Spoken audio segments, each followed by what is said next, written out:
मशहूर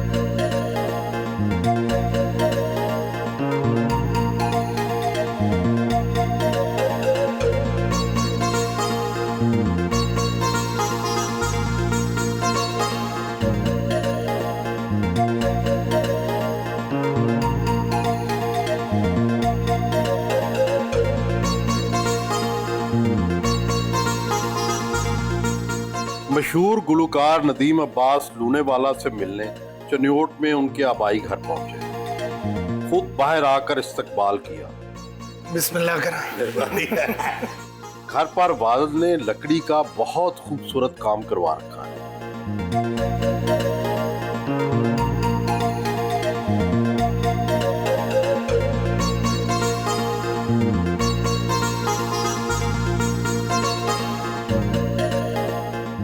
वालिद अल्लाह दित्ता लूनेवाला ने फोक म्यूज़िक में अपना नाम बनाया, हर तरफ शोहरत उनकी फैल गई और आपने फ्यूजन में धूम मचा दी। ये बताएं कि आम तौर पर बाप और बेटा दोनों कामयाब नहीं होते, ये क्या वजह थी कि दोनों कामयाब हो गए?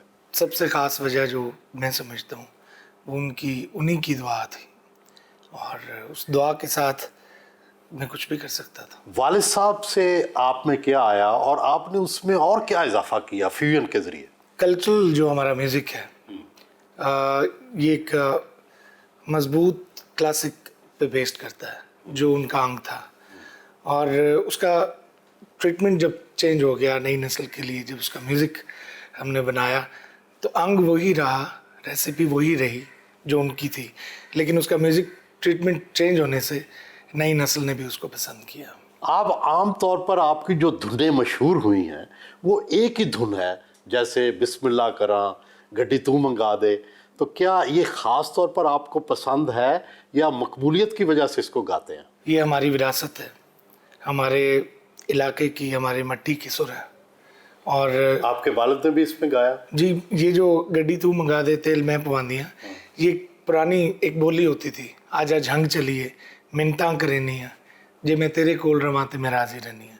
ये अब्बू ने गाया और हमारे इलाकाई सतह पे ये बहुत सारे लोगों ने गाया, मैंने अपने वालिद से सुना था। तो ये अंग और ये जो फोक का ये रंग है, ये जो इसकी कंपोजिशन है, उसमें एक ख़ास किस्म की तासीर और मिठास होती है। आपने क्या इजाफा किया उसमें? मैंने उसको एक गीत इंस्ट्रूमेंट चेंज किए और उसका अंतरा बनाया, क्योंकि वो अस्थाई थी, वो सिर्फ बोलियां थी, और जब उसका अंतरा बना वो गीत की शक्ल इख्तियार की उसने, और फिर उसका म्यूज़िक ट्रीटमेंट बदला तो पूरी दुनिया में सराहा गया। तो आपके वालिद साहब का क्या विजन था? सारे बच्चे गुलकार बने, सबको क्या मौसीकी सिखाई या आपको कोई स्पेशल अलग से ट्रीटमेंट दी?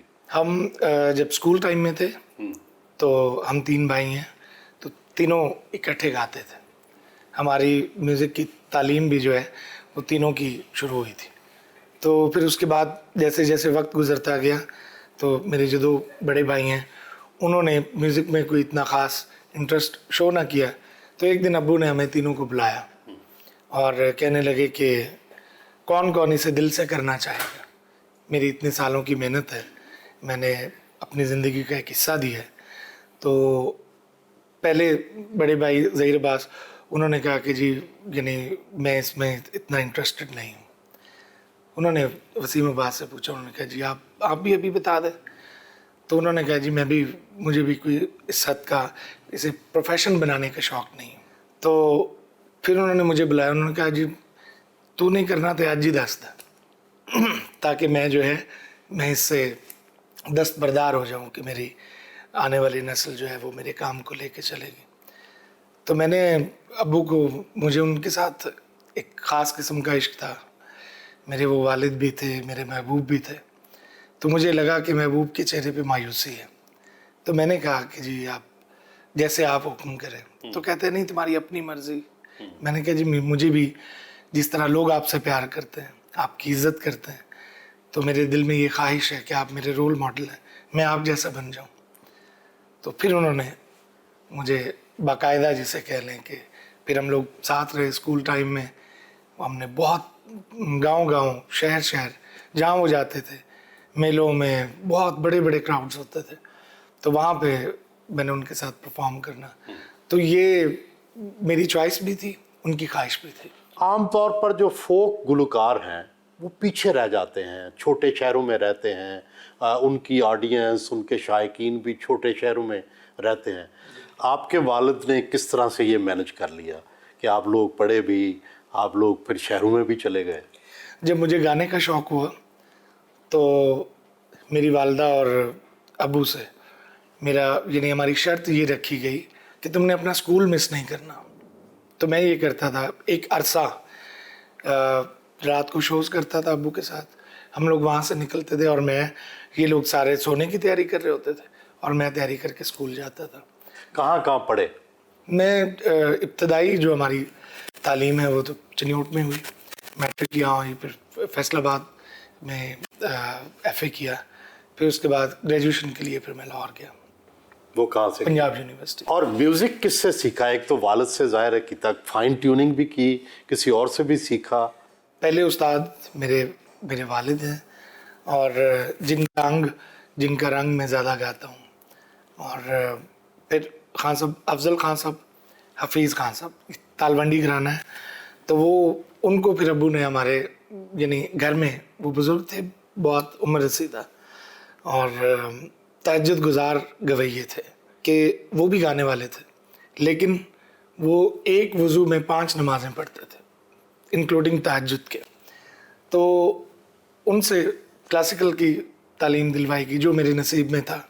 फिर मेरी अकीदत जो है, मैं बहुत सुनता था कव्वाली, बचपन से ही मुझे बहुत शौक़ था, तो उस्ताद नुसरत फतेह अली खान साहब से मैं बहुत इंस्पायर्ड था और फिर मैंने उनकी काफ़ी चीज़ें गाई। फिर खान साहब से दुआ का मौका मिला और एक दिन खान साहब ने लाहौर बुलवाया, मैं उस टाइम स्कूल में पढ़ता था, तो जब वो इलाज के लिए लंदन जा रहे थे, ये उससे 2-3 दिन पहले की बात, तो इस वादे के साथ कि मैं वापस आऊँगा। अब्बू को उन्होंने खुद कहा कि नदीम अब्बास को मैं बताऊँगा क्लासिकल म्यूज़िक और इसकी म्यूज़िक की तरबियत मैं करूँगा, क्योंकि अब्बू भी खान साहब के शागिर्द थे, उनसे उनका दुआ का एक सिस्टम था। तो ये मुख्तलिफ असातिज़ा की दुआ से और उनके रहनुमाई से मतलब इस काबिल हुए हैं कि थोड़ा बहुत गुनगुना लेते हैं। नाश्ते की टेबल पर आए जहां भाई और भतीजा भी मौजूद। नाश्ते में ऑमलेट, चने और हलीम से तवाज़ो की।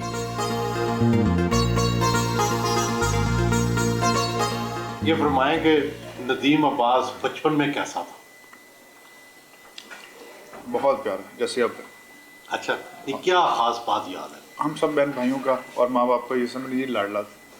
अच्छा। मैंने बड़ी मार खाई है अपने वालिदैन से, वसीम अब्बास ने बड़ी मार खाई है, लेकिन नदीम अब्बास ने एक थप्पड़ नहीं खाई। इसे आप मेरी काबिलियत समझिए। और फिर भी कोई खामी क्या है, खूबी क्या है इसकी? माँ बाप का बहुत फर्मा बरदार और बहन भाइयों के साथ इसने बहुत मोहब्बत की। आपने देखा होगा कि जब माँ बाप गुजर जाते हैं तो बच्चे पीछे क्या कुछ करते हैं, लेकिन अल्हम्दुलिल्लाह इसने सब कुछ जोड़ के रखा। हालांकि मैं बड़ा हूँ, लेकिन मुझे कहने में यार नहीं होगा कि इसने अपने वालिद की सीट संभाली हुई है, हर चीज़ इसने संभाली है। आजकल मेरे चाचू ने इतने ज़्यादा गाना गाया है कि मुझे भी दिल कर रहा है कि मैं भी उनके जैसा बनूं। तो उनमें से सबसे अच्छा गाना तो वो ही गया, गड्डी तो मंगा दे। अच्छा, मुझे पसंद है। गड्डी तो मंगा दे तेरे तेल मैं पवांदी हाँ, गड्डी तो मंगा दे तेल मैं पवांदी हाँ, जेरे तेरे को रावण में राजी ना दिया।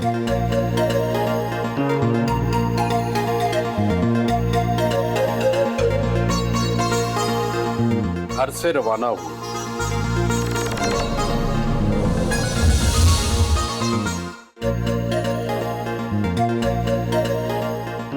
लूने वाला फार्म में आए जहां उनके वालिद और वालिदा का मज़ार है।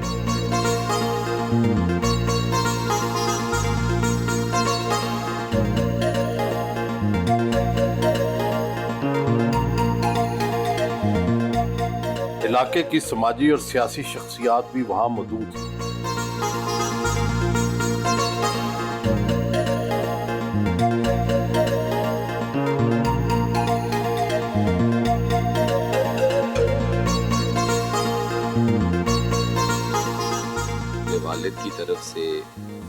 शक्ल में इसने उसको आगे बढ़ाया, उसमें एक जिद्दत लाया और अपनी मेहनत से इसने अपना एक मुकाम बनाया है मौसीकी के अंदर। और हम सारों की दुआ है कि अल्लाह ताला इसको मज़ीद तरक्की दे और इज़्ज़तों से नवाजे। हमारे सारों के लिए ये फ़ख्र है। और सबसे बड़ी बात जो है कि हमारी मौसीकी या हमारा जो कल्चर है, अदब जो उसमें बड़ी अहमियत रखता है, इसने कभी भी अदब का दामन हाथ से नहीं छोड़ा। पाकिस्तान भर से चिन्योट में फर्नीचर के लिए लोग ट्रैवल करते हैं और ये खुशी से पूछते हैं कि फर्नीचर पहचान है चिन्योट की, नदीम अब्बास कहाँ रहते हैं? वो भी चिन्योट के हैं। मैंने कहा जी बिल्कुल चिन्योट के हैं, लोनावाला यहाँ एक गांव है उसके हैं। अल्लाह दिता लोनावाला एक बरगद थे, बरगद का दरख्त है। लोगों का ये तसव्वुर था कि उसके नीचे घास नहीं उगती, लेकिन हमें खुशी हुई है कि नदीम अब्बास एक तनावर दरख्त की तरह उससे उठा है और उसने पाकिस्तान भर में और दुनिया भर में अपना नाम बनाया है और अपने बाप के उस इल्म को जो उन्होंने उससे सीखा था उसे बढ़ाया है और जदीद साज़ों के साथ एक नया रंग पैदा किया है जो मौजूदा दौर में भी काबिल कबूल है और पुराने लोग सुनने वाले उनको भी काबिल कबूल है। हम उनके लिए दुआ गो हैं।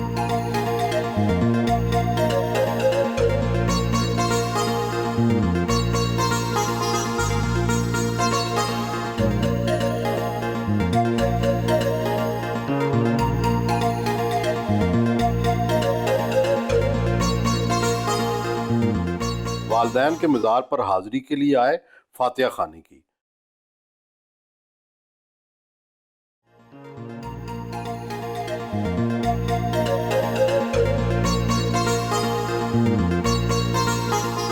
फार्म पे हाई टी का एहतमाम किया।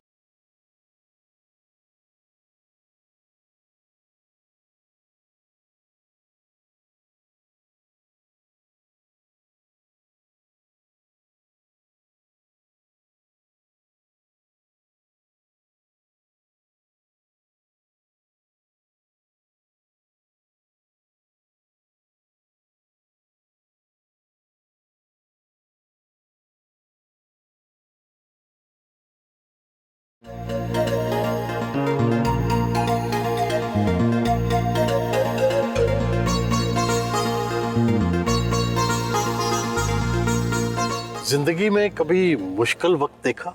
जी बहुत देखे। वो क्यों? मुश्किल वक्त मेरे लिए ज़िंदगी में जो ना भूलने वाला है वो सबसे बड़ा अब्बू की और वालदा की जुदाई का था। बाकी सारे दुख भूल गए, जितने थे छोटे छोटे वो सब, मुझे उनमें से कुछ याद ही नहीं रहा। और उनकी जुदाई जो है वो मेरे लिए बहुत एक अजियत वाली चीज़ बन जाती है कभी कभी। तो क्या आंसुओं से रोते हैं कभी अकेले में बैठ के?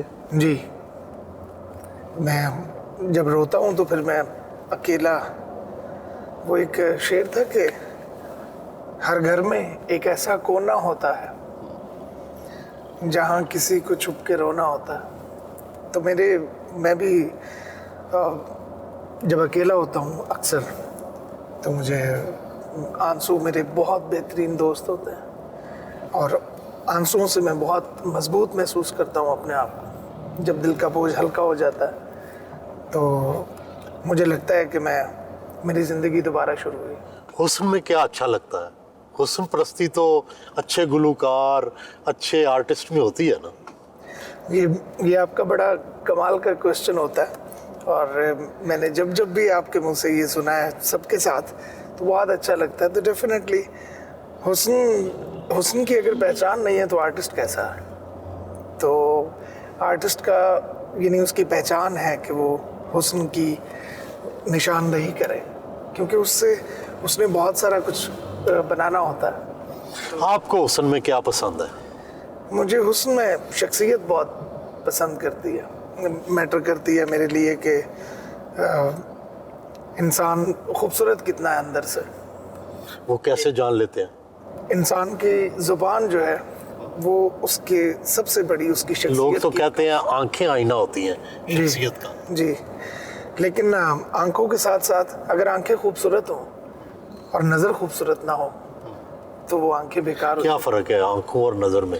आंख एक जुज़्व है नज़र एक ज़मीर है, तो ज़मीर का ये खूबसूरत कैसे पहचानते हैं? हमें समझाएं ना थोड़ा सा, लोग जानना चाहते हैं, आपसे सीखना चाहते हैं। जी, जब आप किसी को देखते हैं तो डेफिनेटली सिर्फ आपकी आंख नहीं देखती, आपका मिजाज, आपका खमीर, आपका ज़मीर, आपकी परवरिश, सब उस एक आंख खुलने के साथ वो साथ ट्रैवल करती हैं और वो दुनिया में कितना नुकसान कर जाती हैं, वो डिपेंड करता है कि आप अंदर से कौन है और क्या है। तो आपको कैसे लोग अच्छे लगते हैं, अंदर से कैसे हो? मुझे रहम दिल लोग अच्छे लगते हैं, जालिम लोग अच्छे नहीं लगते। जालिम किसको कहते हैं आप, और रहम दिल? महबूब तो हमेशा जालिम ही होते हैं। जी नहीं, कुछ रहम दिल भी होता है। आपको मिले ऐसे कोई?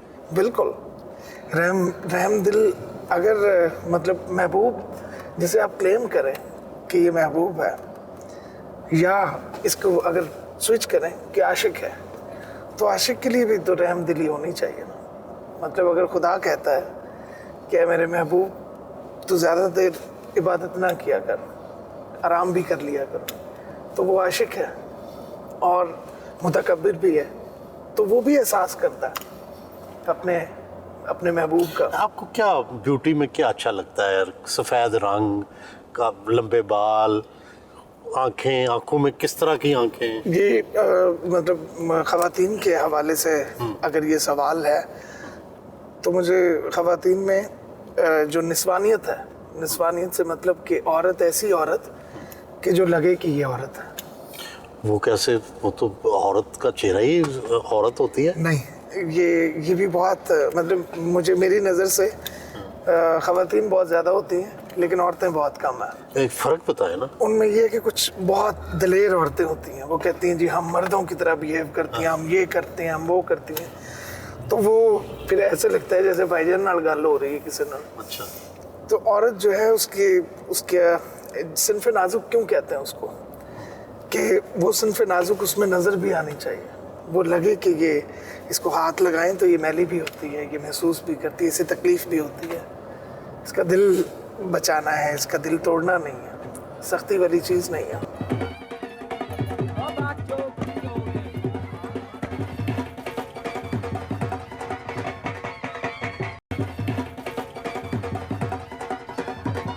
जनाब नगर में जश्न नेज़ाबाजी में बतौर मेहमान खुसूसी शिरकत।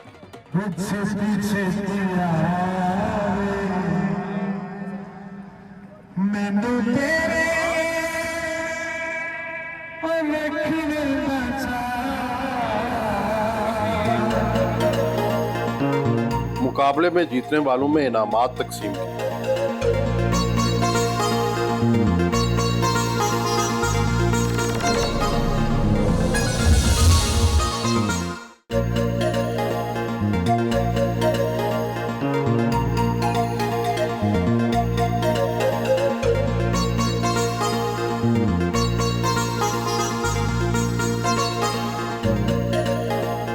चनियोट बाजार में सदर ताजरान जमील अहमद फखरी के दफ्तर आए।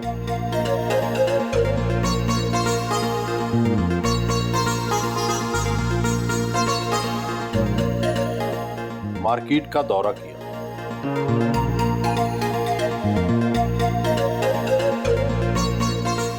आपने रंग बिरंगी घड़ियां और फिर ये अंगूठियां ये पहन रखी हैं, ये क्या खास चीज़ है? ये इसे हुसैनी फ़रोज़ा कहते हैं। अच्छा। और ये मैं ईरान गया था तो वहाँ से ये। और ये क्या है? ये नाम लिखे हैं मौला पंजतन पाक के। अच्छा। ये 5 हस्तियों के नाम हैं। और ये क्या, ये हीरे की है? जी, ये डायमंड है। ये मुझे मेरे सितारे के साथ मैच करती है तो इसलिए पहनता हूँ। अच्छा। और ये घड़ी भी कीमती लगती है? जी नहीं, ये आम वो वॉच है जो अच्छा। हमारी स्मार्ट वॉच होती है। अच्छा जी। बहुत माशाल्लाह आपको शोज़ से आमदन होती है, तो ख़र्चा किस पे करते हैं? मैं जी मेरा जितना सिस्टम है आपने कुछ आज देखा है, और काफ़ी सारी चीज़ें मतलब यहाँ जब मैं होता हूँ तो खर्चा ही खर्चा होता है। और क्योंकि एक घर को संभालने के लिए आपको इतना मैनेज करना पड़ता है, तो मुझे माशाल्लाह लाहौर भी और फिर ये जो हमारी इमाम बारगाह और ये जहाँ फार्म है, तो इसी में बहुत सारा कुछ लग जाता है। लेकिन कितने महीने में कमा लेते हैं आप? मुझे याद नहीं पड़ता बचपन से लेके अब तक कि कभी मैंने कुछ सोचा हो और अल्लाह ने वो पूरा ना किया हो। और जितनी ज़रूरत होती है उससे कहीं ज़्यादा मालिक दे देता है। करोड़ों में है? नहीं, करोड़ों नहीं है, मतलब लाखों में है, लेकिन अल्हम्दुलिल्लाह जितना भी है उसका खुदा का शुक्र अदा करता है। आर्टिस्ट थोड़े से दिल फेंकते होते हैं, आपने 4 शादियां कर डाली, ऐसा क्यों? जी, ये भी मैंने आपसे आज दोबारा फिर सुन लिया 4 शादियों वाली बात। अच्छा। ये ज़ुबान ज़द आम है बहुत ज़्यादा। मेरी 2 शादियाँ हुई थी, एक अब्बू और अम्मी की उनकी मर्ज़ी से, उनके हुक्म से हुई थी, और वो फॉर समहाउ नहीं चल सकी। तो उसके बाद अभी एक शादी है जो चल रही है। नहीं, आपने एक गुलकारा से भी तो शादी की थी। नहीं, कभी भी नहीं। दोस्ती थी उससे? नहीं, कई गुलकाराओं से दोस्ती होती है आपकी, तो उसका मतलब शादी नहीं होता। और वो दोस्ती मतलब ऐसे है कि आप कभी तस्वीर बन गई, किसी के साथ 2 गाना गा दिया, किसी के साथ वीडियो कर दिया, तो आप खूबसूरत भी तो है ना, तो लोग चाहते भी तो होंगे ना, गुलकाराएं चाहती भी तो होंगी शादी हो जाए, क्या इसमें हर्ज क्या है? मज़े की बात यह है कि शादियाँ आजकल चलती नहीं हैं, तो गुलकाराएं और अदाकाराएं चाहती ही नहीं है कि वो शादी करें। वो चाहती ही नहीं है शादी करें, वो सिर्फ अफेयर चलाना चाहती है। नहीं, अफेयर तो मतलब दुनिया का एक वर्ल्ड है ना। असल में तो आप एक दूसरे को सराहते हैं, तंग नजरी होती है दुनिया की। सोहेल भाई, तो अब आपकी शादी किससे हुई है? अब मेरी शादी जो है वो लाहौर में ही हुई है। और पसंद की शादी है? नहीं, ये भी ये 50-50 है। पहली जो थी वो 100% अरेंज मैरिज थी, और ये वाली जो है ये 50-50 है। इसमें मेरी अपनी मर्जी भी शामिल थी और मेरे माँ बाप की तरफ से भी थी। और बच्चे भी हैं आपके? जी। किससे? इस वाइफ से? जी, 2 बेटे हैं इधर, और एक जो पहले थी, एक बेटा उनके पास। अच्छा, एक बेटा उनके पास? जी। अच्छा, तो उनको भी लुक आफ्टर करते हैं? जी, बिल्कुल। अच्छा, बहुत सी महफिलें आपने बैरून मुल्क, अंदरून मुल्क जो है वहाँ पे अपने फ़न का जादू जगाया। सबसे ज़्यादा मज़ा कहाँ आया और सबसे अच्छी ऑडियंस कहाँ की है? मतलब हर जगह ही बहुत मज़ा आया। USA में बहुत मज़ा आया, क्योंकि वहाँ लोगों को हर तरह का म्यूज़िक सुनने की समझ भी है। मैं क्योंकि डिफरेंट स्टाइल गाता हूँ गाने के, गज़ल भी है। सबसे ज़्यादा इनामो इकराम किस मुल्क से मिला? पाकिस्तान। अपने मुल्क ने बहुत इज्जत दी, बहुत। ऐसे कहाँ से ज़्यादा मिले? अपने मुल्क से, पाकिस्तान से। मतलब आज तक ये जो भी जितनी भी ये चीज़ें हैं, मतलब जैसे आप बात कर रहे थे कि ये मुझे बहुत सारा, क्योंकि मेरे वालिद जो हैं उन्होंने एक अरसा, एक ज़िंदगी पूरी दे दी अपने इस फ़न को, और लोगों ने उनको मोहब्बत भी बेपनाह की हर तरह से, उनको इज़्ज़त भी दी, उनको पैसे भी दिए। तो अपने वालिद की तरफ से मुझे बहुत कुछ मिला, और उसके बाद फिर मेरा जो थोड़ा बहुत अपना था वो, यानी वो मिला जुला के खुदा ने एक भरम कायम कर दिया।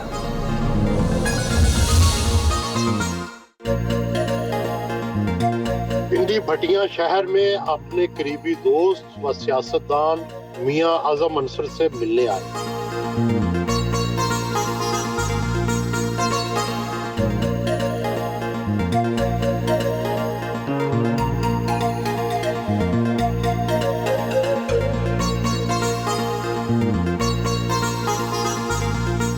उनके एजाज में पुरतकल्लुफ और मज़ेदार इशाइया का एहतमाम किया गया।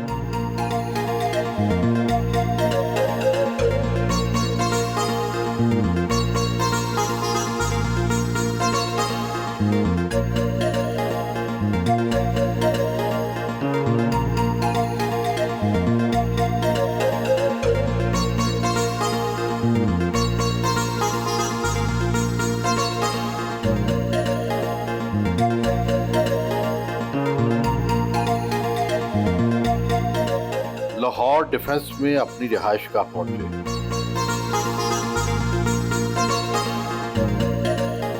अपने बेटे को प्यार किया, घर के बेसमेंट में स्टूडियो बना रखा है, गाने की रिकॉर्डिंग भी की।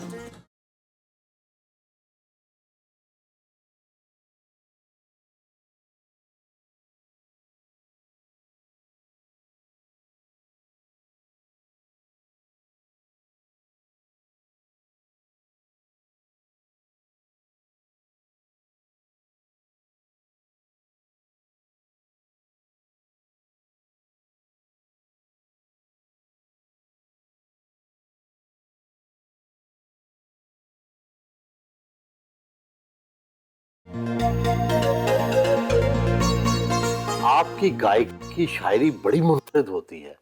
शायर कौन होता है? डिफरेंट लोग लिखते हैं और लेकिन ज़्यादातर गाने मेरे अपने लिखे हुए हैं और कंपोजिशन भी और उनके लिरिक्स भी वो मैं मोस्टली खुद ही लिखता हूँ। लेकिन कुछ 10 साल पहले जब गाने सुपर हिट होने शुरू हुए थे तब डेफिनेटली हम लोग कोई अच्छी लाइंस, कोई अच्छे शायर उनसे लेते थे शायरी। बाज़ बातें आप बड़ी मुनफरिद और अजीब करते हैं। मसलन आप कहते हैं कि जी मतलबी लोग अच्छे होते हैं, फ़ौरन पहचाने जाते हैं। आप कहते हैं जो बेवफा लोग हैं, जो खूबसूरत हो वो बेवफा होता है। तो ये दोनों बातें समझाएं ज़रा। जी मेरा ये कहना है, मेरा मानना ये है कि मुश्किल लोग वो होते हैं कि आपको जिनका पता नहीं होता कि ये क्यों है, क्यों आ रहे हैं आपकी तरफ। मतलबी लोग इसलिए अच्छे लगते हैं क्योंकि आपको पता होता है कि ये आपके साथ क्यों है और उनके साथ डील करना आसान होता है। तो जब कोई ऐसे लोग कि जो आपने सारे खूबसूरत लोगों को ही कंडेम कर दिया। आपने कहा आप खुद भी खूबसूरत है। जी तो क्या वाकई ये सारे लोग बेवफा होते हैं? जी होते हैं। खूबसूरती का क्या ताल्लुक है बेवफाई से? अब्बास ताबिश का एक शेर सुनाता हूँ, शायद बात क्लियर हो जाए। वो थी कि जिससे पूछें तेरे बारे में यही कहता है, खूबसूरत है वफादार नहीं हो सकता। तो जहाँ हुस्न के फ़ायदे भी होते हैं वहाँ नुकसान सबसे बड़ा ये होता है कि आपके इज़हार मोहब्बत पे यकीन कोई नहीं करता। उनको लगता है कि ये शायद मुझे चकमा देने की कोशिश कर रहे हैं। और ये भी मतलब जहाँ बहुत सारे फ़ायदे होते हैं वहाँ सबसे बड़ा नुकसान ये भी होता है कि आपकी बात, आपकी कही हुई सारी बात वो ऐसे लगता है कि ये दिल से नहीं कर रहे हैं। शायद लोगों को लगता है कि वो डिज़र्व नहीं करते, लेकिन कई दफ़ा मेरा इज़हार मोहब्बत दिल से भी होता है। माहिए और टप्पे हमारी पंजाबी सकाफत के माथे का झूमर थे। आहिस्ता आहिस्ता कम होते जा रहे हैं, ख़त्म होते जा रहे हैं। कैसे रिवाइव किया जा सकता है? जी लेकिन बिस्मिल्लाह करा जब से सुपर हिट हुआ है, जब से लोगों ने उसको प्यार किया है पूरी दुनिया में, तो आप म्यूज़िक की माहौल को ज़रा आप अगर उससे स्टडी करें कि बिस्मिल्लाह करा से पहले हमारी जो रीजनल लैंग्वेज थी, हमारी जो इलाकाई माँ बोली थी, जिसे हम सराइकी ज़ुबान भी कहते हैं, और हमारी जो जिसे हम बिलोंग करते हैं जांगली पंजाबी, तो इसे ओन नहीं किया जाता था हमारे। हालांकि माये दौड़ा बहुत स्ट्रॉन्ग है हमारे पास। गीत का, फोक गीत का जो एक रंग है वो बहुत मजबूत है हमारे पास, लेकिन शहरों में और दीगर जगह पे उसकी पजीराई, उसको ओन नहीं किया जाता था। एक रीजनल ज़ुबान समझ के उसको पीछे कर दिया जाता था। लेकिन बिस्मिल्लाह करने के बाद आप अगर उसकी म्यूज़िक की स्टडी करें, कोक स्टूडियो भी बाद में यानी शुरू हुआ, और वो सारा कुछ ही वो माया फोक म्यूज़िक और वो पुरानी लाइंस जिन्हें नहीं करके हमें सुनने को बहुत आम मिलती हैं। तो ये मेरा ख्याल है कि इसको पजीराई मिली है, ये नीचे नहीं गया है। हर शहर का बंदा भी इस वक्त माये ढूंढ रहा है कि वो माया कितने है। आप मज़ीद माये और टप्पे गाने का इरादा रखते हैं? जी बिल्कुल, जब तक दिल का माया और दिल का रांझा जिंदा है इंशाल्लाह गाते रहेंगे। आजकल बड़ा झगड़ा पड़ा हुआ है सॉफ्टवेयर ऑटो ट्यून का। आप कितना इसका इस्तेमाल करते हैं और क्या वाकई करना चाहिए या नहीं? अगर एक टेक्नोलॉजी है और आपकी वो चीज़ की परफेक्शन में मदद दे रही है तो मैं इसके ख़िलाफ़ नहीं हूँ। वो इसलिए कि बहुत सारे लोगों की रोज़ी रोटी लगी हुई है इसमें, जिन्होंने बहुत ज़्यादा रियाजत नहीं की या जिन्हें वक्त नहीं मिला। आपको ज़रूरत पड़ती है इसकी? मैं बहुत कम यूज़ करता हूँ ये, मतलब क्योंकि मुझे ऑटो ट्यूनर से बचाने के लिए मेरे बचपन में मेरी खेल कूद की बजाय मुझे रियाज करवाया गया। और उस जो जिन्होंने रियाज नहीं किया हुआ उन्हें ज़रूरत पड़ती है, क्योंकि इसमें जो माइक होता है, आप इस थ्योरी से भी आप बहुत बेहतर वाकिफ़ होंगे कि माइक जो है ये आपकी आवाज़, आपकी सांस, आपकी हर चीज़ दिखा रहा होता है। तो उसमें अगर बेसुरा हो इंसान तो वो भी नज़र आता है। तो यानी इसमें मुझे मालिक का शुक्र है और अब्बू की जूतियों का सदका कि बहुत कम ज़रूरत पड़ती है। कभी कोई कंपोजिशन ऐसी हो या कभी कोई ऐसी चीज़ हो जो बहुत फास्ट हो और जिसमें बहुत तेज़ी से नोट्स भाग रहे हो, तो कभी कोई ऊंच नीच आखिर इंसान है हो जाती है, लेकिन बहुत कम मुझे ज़रूरत पड़ती है इसके। बहुत बड़े बड़े नामों ने आपको सुना, आपको दाद दी, सदर मुशर्रफ साहब ने भी आपको सुना, और कौन कौन से ऐसे लोग आपको याद हैं जिन्होंने आपको सुना और दाद दी? मुझ पे ये भी एक खुदा का करम रहा है कि दुनिया जिनको सुनती है, जो हमारे लेजेंड्स हैं, मुझे उनसे दुआ लेने का मौका मिला है। और मैंने उनको गाना तो खैर मैंने क्या सुनाना है, दुआ उनसे ज़रूर ली है। उस्ताद सलामत अली ख़ान साहब, जो पहली बरसी थी उस्ताद नुसरत अली ख़ान साहब की, उसमें जब मैंने परफॉर्म किया तो ख़ान साहब ने मुझे, वो बैक स्टेज बैठे हुए थे, तो मुझे उन्होंने पीछे बुलाया और मुझे सर पे प्यार दिया और बहुत दुआ दी। मेहदी हसन ख़ान साहब को मैंने सामने उनकी एक चीज़ पेश की, ख़ान साहब ने बहुत मोहब्बत की, बहुत दुआ दी। और इसी तरह से अपने वालिद की बहुत सारी चीज़ें, गुलाम अली साहब को बिल्कुल, उनको भी मौका मिला कि मैंने उनको सामने बैठ के गाना सुनाया। और क्योंकि आम जनता का गाना जो होता है, अवामी जिसे म्यूज़िक कहते हैं, वो और तरह का होता है। उसमें कमर्शियल बीट, म्यूज़िक, शोर शराबा, स्टेज की वो एक, तो जब इन लोगों को गाना सुनाना पड़ जाए तो वो हर एक के बस की बात भी नहीं होती, और फिर उनसे दुआ ले लेनी, कोई गलती भी निकालते हैं। जी बिल्कुल। और मतलब मैं एज स्टूडेंट अगर मैं बात करूं तो मैं बहुत ही लाइक स्टूडेंट था, और अभी भी जब भी मुझे कोई भी चीज़ सीखने का मौका मिलता है तो मैं उसको बहुत जल्दी पिक करता हूं। तो अब्बू की तरफ से और डांट डपट भी होती थी कभी कोई। आपका फेवरेट तरीन गाना कौन सा है? अब्बू की एक पंजाबी मुझे बहुत पसंद है, तकनी अरावे